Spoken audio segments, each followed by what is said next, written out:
किताबें सिर्फ पढ़ने के लिए नहीं होती, अब वो बोलेंगी भी। स्वागत है आपका बोलती किताबिन में, जहां हम आपकी पसंदीदा किताबों को आवाज़ देते हैं। यहाँ आपको मिलेंगी आत्मकथाएं, प्रेरणादायक कहानियाँ और ज्ञानवर्धक पुस्तकें, वो भी आपकी अपनी हिंदी में। हर पन्ने में छुपा है एक नया अनुभव और हर शब्द में बसी है एक नई सोच। तो चलिए सुनते हैं किताबों की जुबानी, सिर्फ बोलती किताबें पर।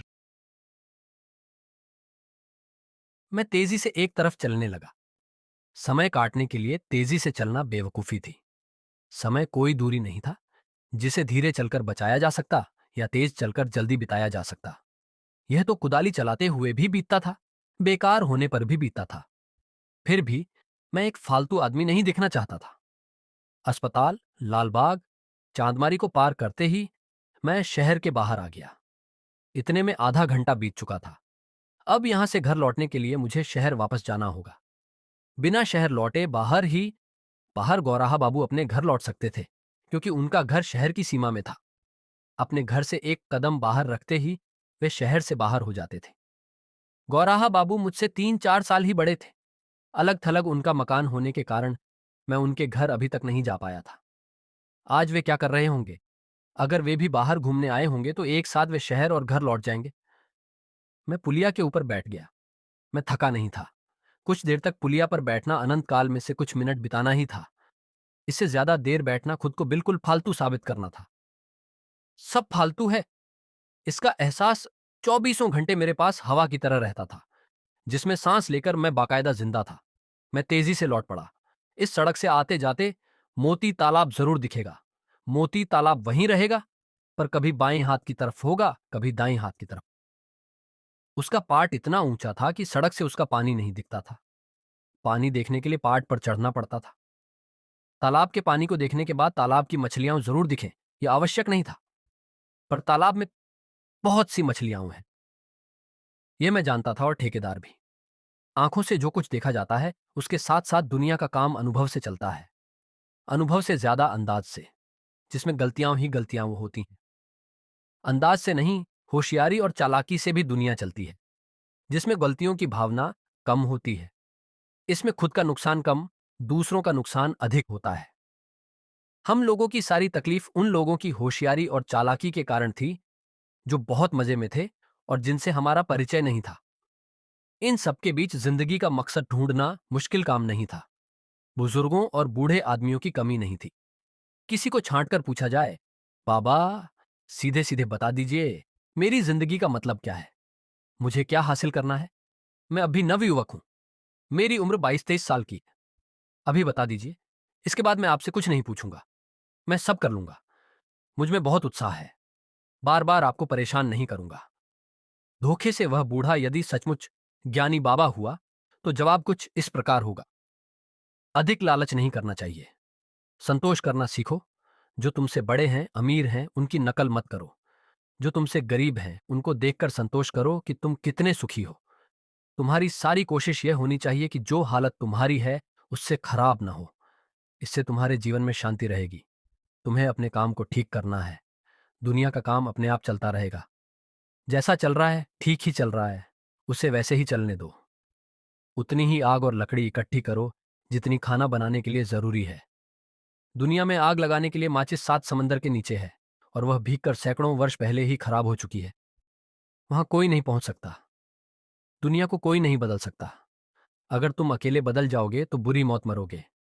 मुझे शांति से मरने दो, और तुम सब लोग शांति से मरो।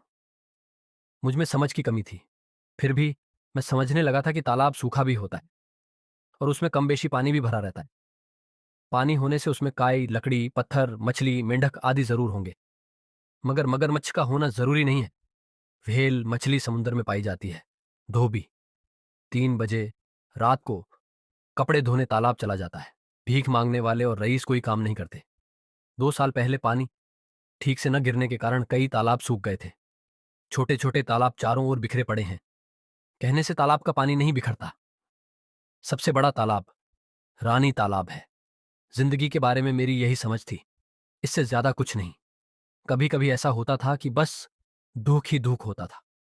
उसी दिन या अगले दिन कुछ ऐसी बात भी हो जाती थी जिससे दुख नहीं होता था।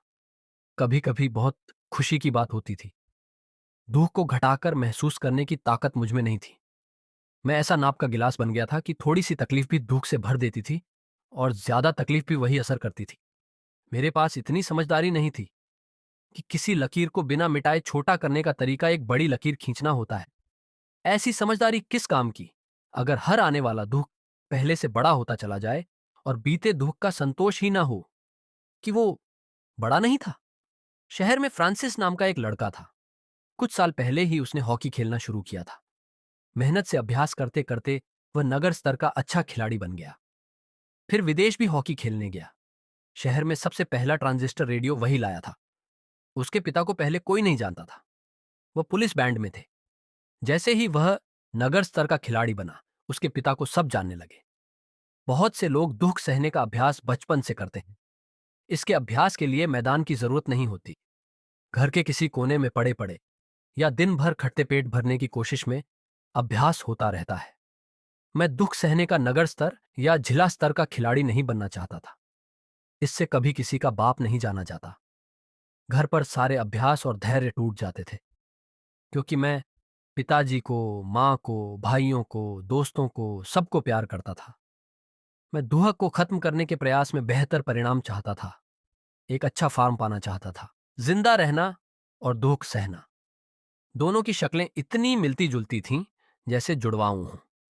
जमाने के खास खास दरवाजे तिजोरी की तरह मजबूत और कांच की तरह पारदर्शी थे।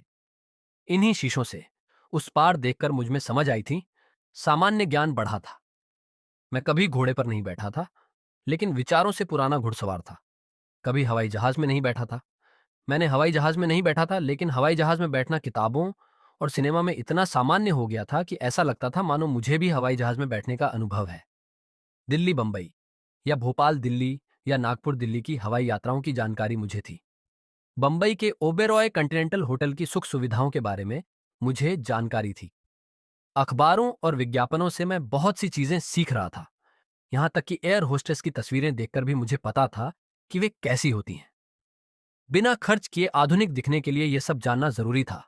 यानी सुख और सुविधा की जानकारी होनी चाहिए। मेकअप किस तरह से करते हैं ये वह विज्ञापनों से सीख सकती थी, जबकि मुझे उसके चेहरे पर पाउडर लगाना पसंद नहीं था, क्योंकि यह फालतू खर्च था। मैं साधारण सी सस्ती कमीज और पतलून पहनता था, लेकिन अच्छे फैशन की मुझे समझ थी। इसके बाद भी एक स्वेटर बनवाना बहुत महंगा काम था। होटल में आधी कप चाय पीकर मैं अखबार पढ़ लिया करता था। जिस दिन घर में रस्से वाली सब्जी या खड़ी बनती थी, उस दिन दाल नहीं बनती थी। महीने में 8-10 दिन ऐसे ही दाल नहीं बनती थी। संघर्ष का दायरा बहुत छोटा था। हार दूर दूर से और धीरे धीरे होती थी, इसलिए चोट बहुत जोर की नहीं लगती थी। शोषण इतने मामूली तरीके से असर डालता था कि विद्रोह करने की किसी को इच्छा नहीं होती थी, और अगर होता भी तो वह विद्रोह भी बहुत मामूली किस्म का होता। यदि सब्जी बहुत महंगी मिलती थी तो इसका कारण मैं उन सब्जी बेचने वालों को समझता जो टोकरी में सब्जी लेकर मुंह फुलाए घूमते रहते। उनसे सब्जी तौलते समय मैं डपट कर बोलता, तौल ठीक होनी चाहिए, सड़ी आलू मत डाल देना, तुम लोग ठगते हो, डंडी मारते हो, लूटते हो। यही मेरा विद्रोह था। जिंदगी के हर हिस्से से पप्पी की लाल चिप्पियां चिपकी रहती थीं। शायद पसीना इसका कारण था, लेकिन उनको सहने की आदत पड़ गई थी। जिस हिस्से से चिप्पी अलग होती, वह हिस्सा भी चिप्पी के साथ साथ मरकर नीचे गिर जाता था। अगर एक बारगी कोई गर्दन काटने के लिए आए तो जान बचाने के लिए जी जान से लड़ाई होती। इसलिए एकदम से कोई गर्दन काटने नहीं आता। पीढ़ियों से गर्दन धीरे धीरे कटती है, इसलिए खास तकलीफ नहीं होती और गरीबी पैदाइशी लगती है। गर्दन को हिलाए बगैर सब लोग अपना काम जारी रखते हैं, यानी गर्दन कटवाने का काम। मेरा वेतन एक कटघरा था जिसे तोड़ना मेरे बस में नहीं था। ये कटघरा मेरे लिए कमीज की तरह तंग था और मैं अपनी पूरी ताकत लगाकर कमजोर होने की हद तक वेतन पा रहा था। इस कटघरे में सुराख कर मैं सिनेमा देखता था या कविता पढ़ता था। हफ्ते भर बाद ही मेरी फिल्म देखने की इच्छा हो जाती थी। फिल्म में और लोगों की तरह मुझे भी जीने का विश्वास बढ़ता था। ये जीना यथास्थिति में जीने का था। अगर राशन की दुकान वाले से एक करोड़पति की लड़की की शादी हो सकती थी, तो राशन वाला इसी संतोष से राशन बेचता रहेगा। अमीर लड़की से गरीब लड़के के प्रेम को देखकर गरीबों को वैसा ही सुख मिलता था, जैसा अपनी चारपाई या जमीन पर सोने से ज्यादा। बेशकीमती गद्देदार पलंग के नीचे झाड़ू लगाने वाले नौकर को मिलता होगा। खाना बनाने वाला नौकर भी शायद ज्यादा खाना बनाएगा ताकि बच्चे, परंतु विज्ञान से गरीबों को खास लाभ नहीं मिला था। मालकिन बचा हुआ खाना रेफ्रिजरेटर में रख देगी। नौकर को कभी ना कभी कुछ जरूर मिलेगा, क्योंकि रेफ्रिजरेटर में रखे रखे कई दिनों का सामान भी खराब हो जाता है। ज्यादातर आदमी का स्वाद मिठाई के ढेर से थोड़ी मिठाई चुराकर छक लेने का स्वाद था। आदमी के विचार तेजी से बदल रहे थे, लेकिन उतनी ही तेजी से रासायनिक संरक्षण, प्रिजर्वेशन, एकत्र हो रहा था। रासायनिक संरक्षण देर तक ताजा रहेगा, पर अच्छाई तुरंत सड़ जाती थी। अधिक से अधिक घंटे, 2 घंटे या 1-2 दिन तक ही टिकती थी। घर के सामने आकर भी मुझे अंदर जाने की इच्छा नहीं हो रही थी। चहलकदमी करता हुआ मैं पान की दुकान के सामने खड़ा हो गया। ठाकुर, एक कपूरी पान दो, मैंने कहा। कुछ परेशान लगते हो? पान लगाते हुए ठाकुर ने पूछा। परेशान नहीं हूं, छुट्टी का दिन है, घर जा रहा हूं। होटल की तरफ से घूमकर मैं घर को पार करता हुआ आगे निकल आया। अपनी दुकान से घूरते हुए गुप्ता ने मुझे देखा। चूंकि मैं गुप्ता जी की दुकान से उधारी का सामान लाता था, इसलिए उनका देखना मुझे घूरने जैसा लगता था। कहाँ जा रहे हो? उन्होंने पूछा। घर जा रहा हूं, मैंने कहा। घर तो पीछे छूट गया है, उन्होंने कहा। अच्छा, कहता हुआ मैं बजाय घर जाने के नाई की दुकान में बैठकर अखबार पढ़ने लगा। नाई की दुकान के बड़े बड़े आईनों में मुझे भ्रम होता था। सड़क के आते जाते आदमी मुझे जाते हुए लगते थे। यदि मैं घर की तरफ जाऊं तो आईनों में मुझे घर से लौटता हुआ लगूंगा। शीशे में अपने को देखकर हमेशा मुझे लगता कि मैं उतना ठीक नहीं दिख रहा जितना ठीक हूं। इसी तरह की आशा से जिंदगी कुछ ठीक लगती थी। जिंदगी जितनी खराब लगती है उतनी खराब नहीं है। बचपन में इसी नाई ने बाल काटने के बाद बहुत अच्छे से संवार दिए थे। बाल कटवाने के बाद तुरंत नहाना पड़ता था। मैं नहाने से बच रहा था, क्योंकि नहाने से संवारे बाल खराब हो जाते। अम्मा ने बड़े भाई से जबरदस्ती नहलाने के लिए कहा था। बड़े भाई ने मुझे समझाया था कि नहाने के बाद वे बाल वैसे ही संवार देंगे। बड़े भाई ने वैसे ही बाल संवार भी दिए। यही स्टाइल हमेशा रही, और मेरे चेहरे की नाक नक्श में बाल संवारने का एक ढंग शामिल हो गया। मैं चाहता तो इसे बदल सकता था। सिर के बाल पिता, चचेरे बड़े भाई, अजय, बाबा और चाचा की मौत के बाद कई बार घुटे थे, लेकिन जब भी बाल बढ़े उनका वही ढंग था। पहनने का ढंग या पहनावा आदमी के नक्श में शामिल हो जाता है, जो मरते दम तक नहीं छूटता। पतलून पायजामा पहनने वाला पतलून पायजामा पहनते पहनते मरेगा। सूट पहनकर उसके मरने की उम्मीद नहीं की जा सकती। घुटनों के ऊपर से मोटी धोती लपेटे रहने वाला बढ़ई उसी को पहनते पहनते मरेगा। अधरंगा अधरंगा ही मरेगा। दाढ़ी बनवाओगे? नाई ने पूछा। नाई सफेद धुली कमीज और सफेद पतलून पहने था। 50-55 की उम्र होगी, पर सभी बाल काले थे। हल्की झुर्रियों वाला चिकना चेहरा। पूरे शहर में अकेला एक गुजराती नाई था। दूसरे स्थानीय नाइयों की तरह यह नीची निगाह से स्नेहपूर्वक देखा जाता था, पर गुजरातियों के बीच उसकी वही स्थिति थी जो सभी नौकरों की होती है। दाढ़ी मैं खुद बनाऊंगा, घर जाने के लिए बैठा हूं, मैंने कहा। यह मेरा ठीक जवाब नहीं था। घर जाने के लिए बैठकर रहने का क्या मतलब? मुझे अपने घर जाने के लिए बैठे रहने की जरूरत नहीं थी। मैं बस के इंतजार में नहीं बैठा था। घर बस की तरह यहां आता और उसमें मैं घुस जाता। घर का दरवाजा मेरे लिए बंद नहीं था। संपत, मैंने चिल्लाया और लगभग दौड़ते हुए उसके पास पहुंचा। मैं तुम्हारे इंतजार में बैठा हूं। तुम्हारी मुझसे सख्त जरूरत है। दोस्ती वाकई एक शानदार चीज होती है। तुम्हारी सहायता की जरूरत है। अब मुझे डर नहीं है। क्या हुआ? परेशान क्यों हो? मैं तुम्हारा इंतजार करता रहा। घर में ऐसे घुसते हो कि निकलने का नाम ही नहीं लेते। तुम घर घुसे हो। आखिर मैं अकेला बाजार गया। तुम्हारी बातों पर विश्वास नहीं होता। अगर पहले से पता होता, कब का सब्जी लेकर घर पहुंच जाता। यार, मेरी बात सच है। तुम मुझे बचा सकते हो। मैं घर से बाहर कम से कम 1 घंटा बिताना चाहता हूं। अगर पिक्चर का टाइम होता तो पिक्चर देखने चला जाता। घर बंद है क्या? संपत ने पूछा। नहीं भाई, सब कुछ है। संपत को कुछ समझ नहीं आ रहा था। वह आश्चर्यचकित था। इसमें अनहोनी या आश्चर्य की कौन सी बात है? चाहूं तो अभी घर जा सकता हूं। मुझे कोई रोक नहीं सकता। पर अभी मैं जाना नहीं चाहता। मुझे समय बिताना है। जब देर हो जाएगी तब शांत से घर जाऊंगा। अभी जाओगे तो क्या होगा? उत्सुकता से उसने पूछा। कुछ नहीं होगा। अम्मा चावल पछोड़ते हुए दिखेंगी और पक्की बातों के लिए पूछेंगी। जब मैं जल्दी जल्दी घर लौटता हूं तो घर के लोगों को घर आने का कारण बताना पड़ता है। कारण मुझे समझ नहीं आता। छुट्टी के दिन बहुत ऊबता हूं। तुम्हें कभी ऐसा लगा है? शुरू में छुट्टी के दिन की आदत मुझे नहीं पड़ी थी। छुट्टी का दिन मुझे बेरोजगारी का दिन याद दिला देता था। छुट्टी का दिन नौकरी से अलग कर दिया गया दिन लगता था, जैसे इतवार का दिन। तब हर सोमवार को लगता था कि पता नहीं नौकरी है या नहीं। अस्थायी नौकरी होने के कारण ऐसा लगता होगा। अब आदत पड़ गई है, मुझे पेंशन पाते तक नौकरी करनी है। तुम्हारी लंबी उम्र होगी, इसीलिए पेंशन की बात कर रहे हो। क्या तुम मर रहे हो? दोस्त, तुम मुझे बचा लोगे, मैंने कहा। मैं चलता हूं। बहुत से घरेलू काम आज के दिन इकट्ठे हो जाते हैं। क्या बाप के साथ मिलकर अम्मा की पिटाई करनी है? अम्मा की पिटाई रविवार को भी होती है। छुट्टी के दिन पिटाई बंद क्यों नहीं रखते? रोज रोज पिटाई थोड़ी होती है। घर में तुमसे किसी ने कहा था कि अभी लौट कर मत आना, देर से आना? संपत ने पूछा। नहीं, किसी ने नहीं कहा। तो फिर क्या परेशानी है? तुम अपने घर जाओ, मैं अपने घर जाऊंगा, जाकर सोऊंगा। कई दिनों से ढंग से सोया नहीं हूं। मेरे साथ 1 घंटा भी नहीं बिता सकते? तुम कुछ छुपा रहे हो? तुम्हारा किसी से झगड़ा हुआ है? चलो, मैं तुम्हें घर पहुंचा देता हूं। बांह पकड़कर लगभग खींचते हुए वह मुझे घर की ओर ले चलने लगा। गली के सामने लाकर उसने मुझे छोड़ दिया। जब वह मुझे खींच कर ले जा रहा था तो गुस्से से मुझे देख रहा था। अब तुम चले जाओगे या अंदर तक छोड़ दूं? कंधा पकड़कर मुझे ठेलते हुए उसने कहा। जाओ ना, क्यों खड़े हो? पड़ोसी ने मुझे गली में देखा। उसने देखा होगा कि संपत मुझे जबरदस्ती घर भेज रहा है। अगर उसने देखा है तो मुझे संतोष था, क्योंकि उन लोगों को मालूम हो जाएगा कि मैं घर नहीं आना चाहता था। मेरी घर आने की इच्छा नहीं थी। पड़ोसी अंदर चली गई थी।